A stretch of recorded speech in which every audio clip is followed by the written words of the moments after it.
Hey, welcome back to another edition of Ego on Break. I'm your host, Jay Andrews. Got the Mississippi laughing man, Logan Creed, over here. Got a little bit of good news, a little bit of bad news. Well, a lot of bad news, but we'll go ahead and throw the good news out there. Good news is congratulations to Pride champion JD Jenkins, the full-time beast.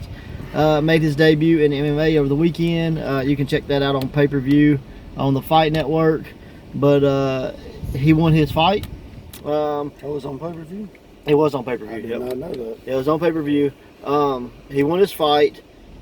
We had we never had a doubt that he wasn't going to win, but we were thinking submission in the second round.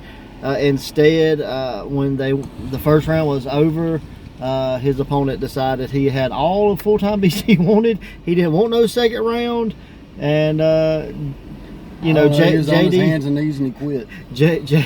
JD pretty much beat the willpower out of him to continue. So congratulations to JD Jenkins. He showed everyone why he is the full-time beast. Yep. So yeah, You shouldn't make fun of wrestlers. right. So that's the good news. Bad news is the Jay Andrews account, as well as the Pro Wrestling Ego account, has been hacked and taken over. And this is not like storyline or anything like that. It's like real life. This is real world. They've kicked all the admins off of the Pro Wrestling Ego page, and then I've been locked out, and they've taken over my email as well as my Facebook. So yeah, so that's not fun. I'm fighting with that, trying to get that back in, trying to get back possession of it, but I'm pretty sure that's not going to happen. So I just, if you're friends with Jay Andrews or friends with myself, I guess, Well, let me ask you this. I would go unfriend it. Y'all still safe on Twitter and Instagram? Yeah, we're still good on Twitter and So, Instagram. follow on Twitter and Instagram to keep up with those. Yeah, so I guess we're going to do more on there because we have let those slack. It's the safer ones, it seems like. But just be aware of that. Our August 31st show that we had scheduled, we have had to cancel that. Some real life things have came up and had to be taken care of, and they were just more important, and that's bad to say, but real life is real life sometimes, and we had to cancel that event. There will be other events coming up, and we will announce those soon, but just for that August 31st event, the Squared Circle Survival 2019, we had to cancel that. It's all kind of bad timing with the Facebook and stuff, so it's hard for us to get the word out. So please, just if you're fans, if you watch, just kind of know that's what, and then just share to other fans that the event has been canceled, and our apologies for that. I know a lot of people are looking forward to being there, coming to perform there, coming to wrestle there, and coming to watch. So I just want to say sorry for that, but it's just one of those things where there was no other choice. So let me ask you this: where is JD and Nightmare going to have the tables match? In McGee at the Lost Art of Wrestling in McGee, Mississippi, and I believe that's next Friday. Next Friday. Okay, cool. Yep. Well, you can still go watch some of the Ego guys at that. Yeah. So go check that out. I think Ray Fury's on that card. Yeah, it's a heck of a card. So yeah, if you were planning on coming August 31st, you want to get your wrestling fix, go down to McGee and check out Lost Arts of Wrestling. It's going to be really good. It's at the National Guard Armory, and I believe that's this coming Friday. Yeah, this coming Friday night. Yeah. Okay, yeah. So check that out. So yeah, good plug. But that's the good and the bad of what's going on in Pro Wrestling Ego. And watching the wrestling lately? MLW, and I watched the singles match, and I've been trying to think what the hell it was. I watched a little bit of last week's Impact, and then I watched the 5 things you don't need to miss from Impact or whatever. Really, really good stuff that I saw. I'm definitely going to look forward to trying to make an effort to watch Impact. So next week, hopefully we can, I can talk about last week's Impact, I guess. It'll probably be a week behind for a little while. I do have it recorded, so I'm going to go and watch it. I did watch the first match, and it was like a 6-way scramble match for the number 1 contenders for the X Division title, and it was really good. Some new guys I hadn't seen before. It had a very international flair. You had a guy from India and a guy from England, and a couple guys from Canada, and some from the United States. So wow, yeah, it was crazy cool. Still got Follow Ball? I don't know. I just saw the one match. I'm just curious. He's one of the few I liked. I saw the one match. It had like Zachary Wentz from the Rascals, had Petey Williams, it had Cody Deaner, it had one of the Rahit, I think. He's in a tag team with like Gama Singh is their manager. Then it had a guy from England, and I forget his name. And then it had this big tall guy. His name was like Chuck Mambo. I thought it was kind of funny, like Chuck Palumbo, but like without 200 pounds of muscle. But yeah, it was pretty cool stuff. I wonder what happened to him. He's building motorcycles now somewhere, or at least that's what I heard 10 years ago. So I don't know if he's still building motorcycles or not.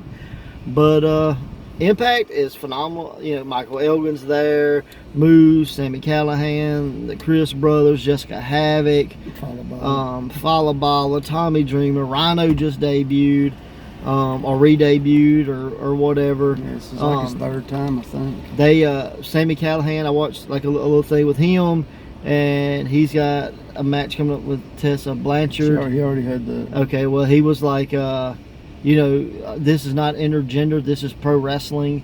You know, I respect you. And then he would like popped her on the ass, like you see male athletes do from time to time, and she beat him up. So I guess even though she wants to be an equal, she didn't want to be smacked on the ass. She lost the match, and at the match she had brought her bat into the ring and lost it, and still got beat. And then he picks her up by like giving her the bat, and he pulls her up. Well, cool. So it's supposed to be in respect or whatever. Yeah, I dig it. So yeah, maybe I'm 2 weeks behind. Okay. It wasn't anything that great. I'm just saying, I watched that match just because everybody was talking about it, and then I'm just like, it's just. Matches, they hype, yeah. and you get there and it's kind of like... Sometimes you can't live up to the hype. A black cracker bottle rocket thing goes off, and you're like, wow, that was kind of a small pop. Yeah. Yeah, so, but I'm definitely going to look forward to watching that. But on to the show that we both watch. That is MLW Fusion. Yeah. And thumbs up, thumbs in the middle, thumbs down. Where do you put it? I put it in the middle because the first two things I didn't really care for. I put it in the middle as well. So, you know, open it up, they kind of gave you a recap of what went on last week, and then showed you a little stuff that's coming up. I dug the little promo with Conan and Serena De La Renta, where he's like, I've got 3 demands for you. Here's the first one. So you like to put friends versus friends, and why don't you do that with Jimmy Havoc and LA Park? I want to see that. Yeah, so that's probably going to be pretty cool. But I'm assuming because of that demand, one of those guys is no longer going to be here. So who do you think is going to leave? He didn't say with the career on the line. He just says a fight. Well, I think he insinuated that it was the same stipulation as the Sammy Callahan. I'd say Jimmy Havoc, considering he's got with AEW. Oh, did he? Yeah. He did. Yeah. Well, I'm gonna say LA Park, man, just because I'm probably wrong, but that way one of us will be right. So, but you know, not sure what else would be. Not sure the other 2 stipulations. He said that's just one. Yeah, that's just one. So. Looking forward to that. First match. You remember what the first match was? Unfortunately, Loki and some guy. Okay, that's it. It's Jimmy Yuda, and I got excited when Jimmy Yuda was coming out. I did too. Because I like Jimmy Yuda.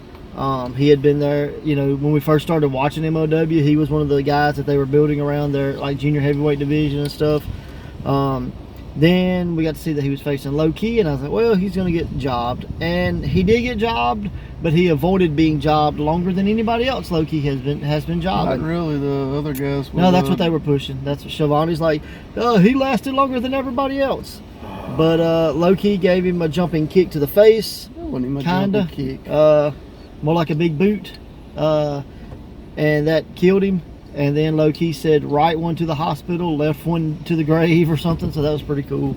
But yeah, there's that. Yeah, I could have done without that crap. I wish I'd kill that. Then we got the Spirit Squad. So it's, you know, early mid 2000s, I guess.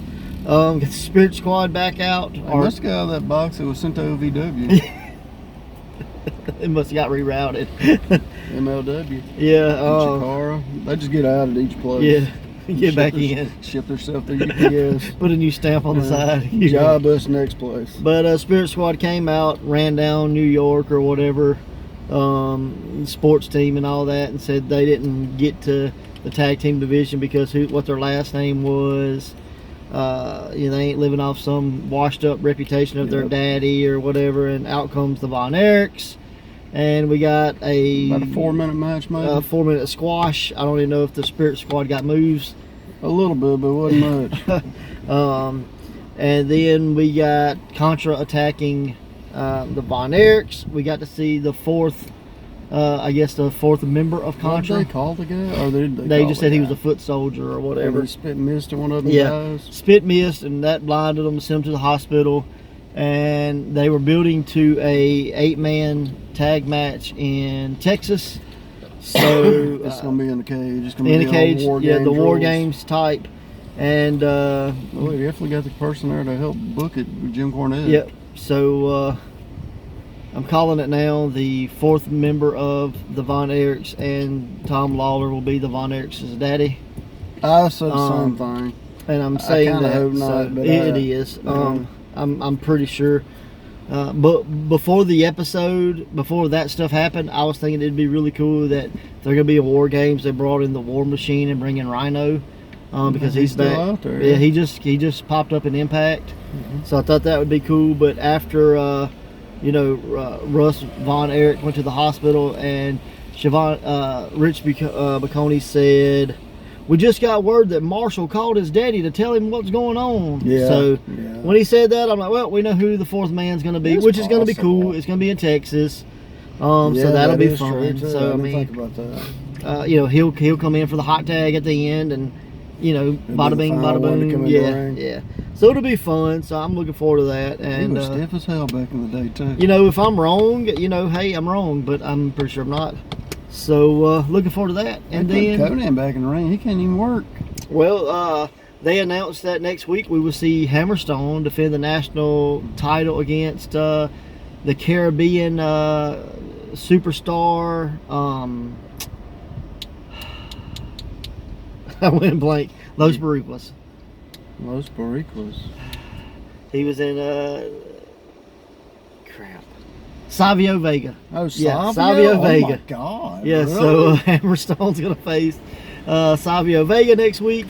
So not looking forward to that, but I'm looking forward to that because it's Savio Vega. So he used to be really athletic. He used to have some good. Remember the strap match with Steve Austin? He used to be 30 as well. So. I understand that, but I'm just. He was a good worker back in time. So was Conan. Actually, he was, and like I said, I think it'll be fun. But I think it's just a way to get some heat on Hammerstone. Oh yeah. So that leads us to the main event. Booking. I didn't hear you saying that one coming out. They did announce they have a partnership with Pro Wrestling Inoa. Yeah. So expect some more Japanese. Sorry. Talent coming over, and the guy from Contra may be the first one of those guys. I didn't know who he was. They never said his name. You really didn't get a good look at his face just for a second. So he pulls off a mask, spits the mist, and you really don't see his face anymore. Well, that's how Muda got in, remember? Yeah, so it very well could be someone from Noah, but I do not know that. But I do. He did look like a Japanese guy, so I'm hoping that's what it is, a way to kind of bring that partnership over.